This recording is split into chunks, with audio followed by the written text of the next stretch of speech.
Everybody should do in their lifetime sometime two things. One is to consider death, to observe skulls and skeletons, and to wonder what it will be like to go to sleep and never wake up. Never. That is a very gloomy thing for contemplation, but it's like manure. Just as manure fertilizes the plants and so on, so the contemplation of death and the acceptance of death is very highly generative of creative life. You get wonderful things out of that. And the other thing to contemplate is to follow the possibility of the idea that you are totally selfish. That you don't have a good thing to be said for you at all. You are a complete, utter rascal. Now, the Christians have avoided this, because although they say in their Episcopalian form of confession that we have erred and strayed from thy ways like lost sheep, and we have followed too much the devices and desires of our own hearts, too much, we have offended against thy holy laws, we have left undone those things which we ought to have done, and we have done those things which we ought not to have done, and there is no health in us. But it ought to be different, and we're going to do our best to amend with the help of God's grace. And that is a real con act, because if you equate health with genuine love and perfect unselfishness, then in that sense there is no health in us when we look at ourselves from this point of view. Now, when you go deeply into the nature of selfishness, what do you discover? You say, I love myself, I seek my own advantage. Now, what is the self that I love? What do I want? And that becomes an increasingly ever-deepening puzzle. Now, I've often referred to this when you say to somebody else, I love you. It's always rather disconcerting to the person to whom you say that if you imply that you love them with a pure, disinterested, and holy love. They automatically suspect it as being a little bit phony. But if you say, I love you so much I could eat you, that's an expression, it's a way of saying to a person, you attract me so much that I can't help it. I'm absolutely bowled over by you, I'm gone. And people like that. Then they feel they're really being loved, that it's absolutely genuine. But now, I love you so much I could eat you. Now what the devil do I want? I certainly don't want to eat the girl in the sense of literally devouring her, because then she'd disappear.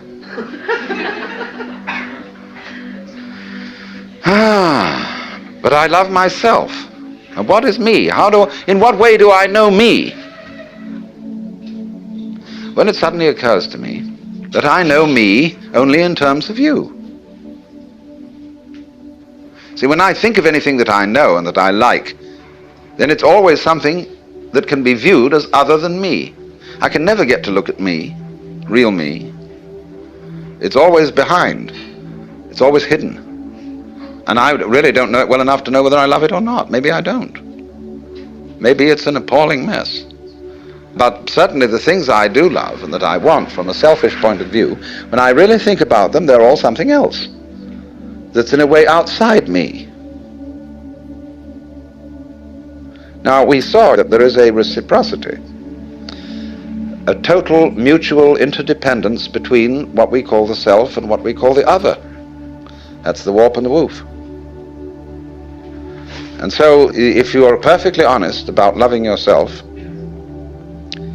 and you don't pull any punches, you don't pretend that you are anything other than exactly what you are, you suddenly come to discover that the self you love, if you really go into it, is the universe.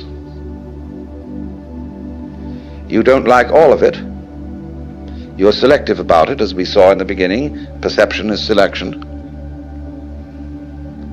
But on the whole, you love yourself in terms of what is other. Because it's only in terms of what is other that you have a self at all. So then, I feel that one of the very great things that C.G. Jung contributed to mankind's understanding was the concept of the shadow. That everybody has a shadow. And that the main task of the psychotherapist is to do what he called to integrate the evil. To, as it were, put the devil in us in its proper function. Because you see, it's always the devil, the unacknowledged one, the outcast, the scapegoat, the bastard, the bad guy, you see, the black sheep of the family.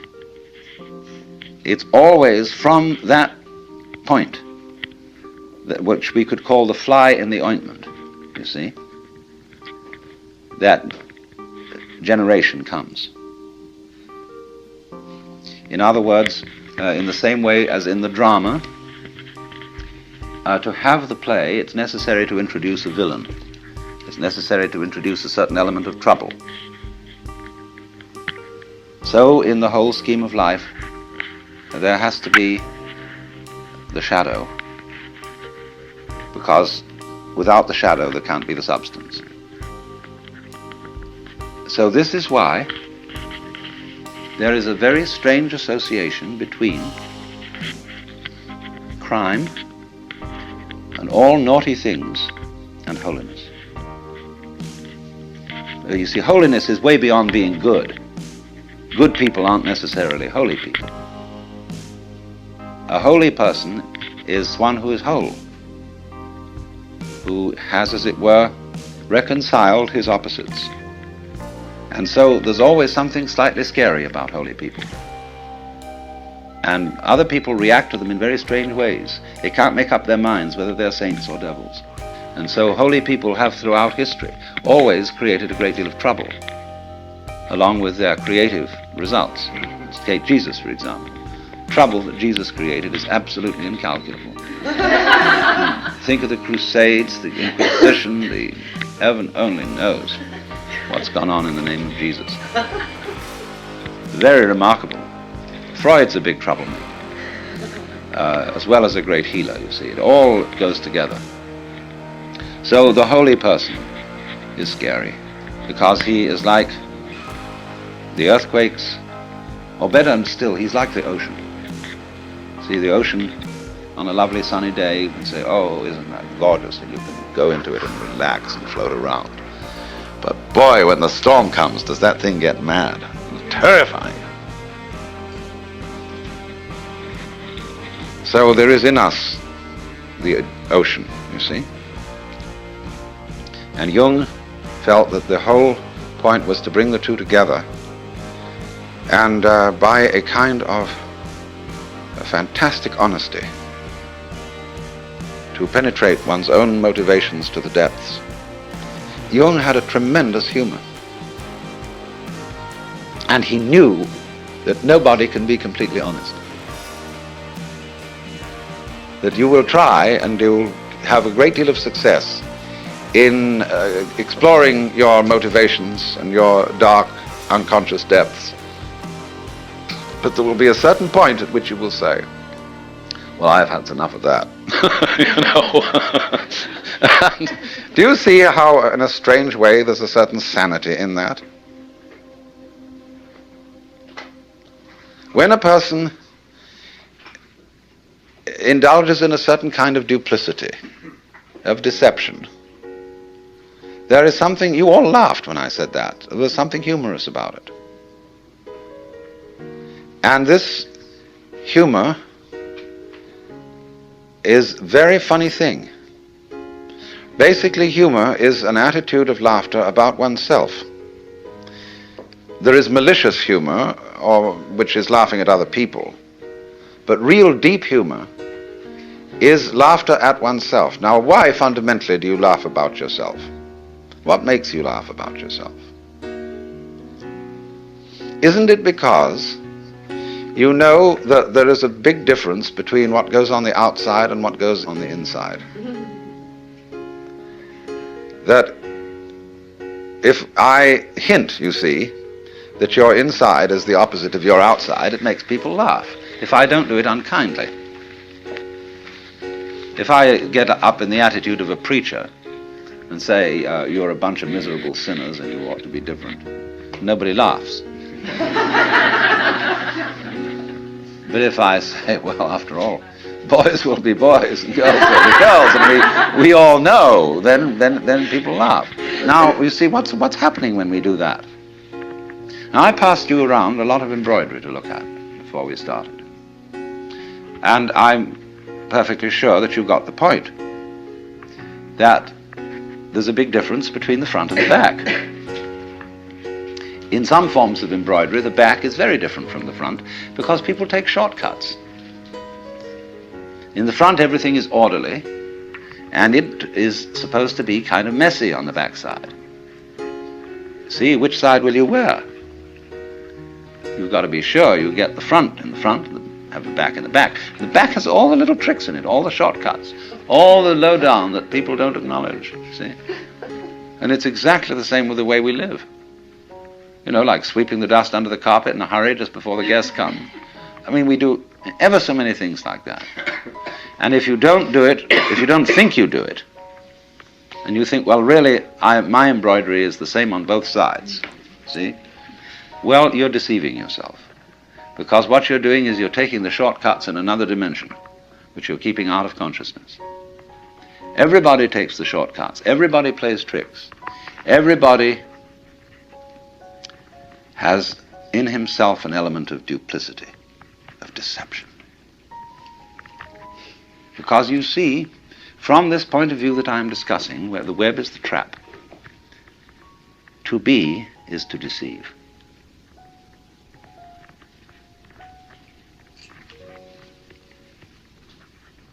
Think of camouflage, the chameleon who changes its color. Think of the butterfly pretending it has eyes. Think of the flower saying to the bee, like my honey? The bee says, wow. But then that means that the bee has to be, and it has to go on living, and all the trouble it takes to go around collecting honey and raising other bees and organizing itself and doing that dance which tells the other bees where there's more honey. There's all that stuff to do. But the flower was deceptive. Now, in the same way, I've often said, life is a drama, and a drama is a deception. It's a big act. When you peel an onion and you don't really understand the nature of an onion, you might look for the pit in the center, like any ordinary fruit has. But the onion doesn't have a center. It's all skins. And so when you get right down, there's nothing but a bunch of skins. You say, well, that was a kind of disappointing. But of course you have to understand that the skins were the part that you eat. Well, in rather the same way, you see, you find when you explore yourself and your motivations, and you go through and through and you try to find out that thing which is really genuine. That's why in Zen discipline, they give you koans which require a perfectly genuine act, an act of total and absolute sincerity. And people knock themselves out trying to do this thing, but they always know that the master's going to catch them, because he reads their thought. You know that story of von Kleist about the man who had a fight with a bear, and the bear could read his thoughts, so that the only way of hitting the bear was to do so not on purpose, because the bear would know in advance. So it's the same in working with a Zen master. You have to do the genuine act, not on purpose. But since you're put in a situation where it's rather formal and you're supposed to do it on purpose, you're stuck, you see. So you explore the onion and you go in and in and in, and then you find, well, it's all a deception. Now then the question arises, who's deceiving who? Who's fooling who? I'm fooling me? What is fooling? Fooling is playing like you're there when you're not. You know, getting somebody else to answer your name in the roll call. So, we're all, you see, this is the metaphysical basis of it. This is what the Hindus mean by Maya, the world illusion. The world is playing it's there when it isn't. And it's a trap. And it sucks you in. And you can't get out of it. And it's a thorough big trap too. But always, when you get an idea like this or a feeling like this, follow it to its extreme. Don't back out from it. If you find you're selfish, go to the extreme of what selfishness means. Confusion largely results from not following feelings or ideas to their depth. You know, people think they want to be immortal.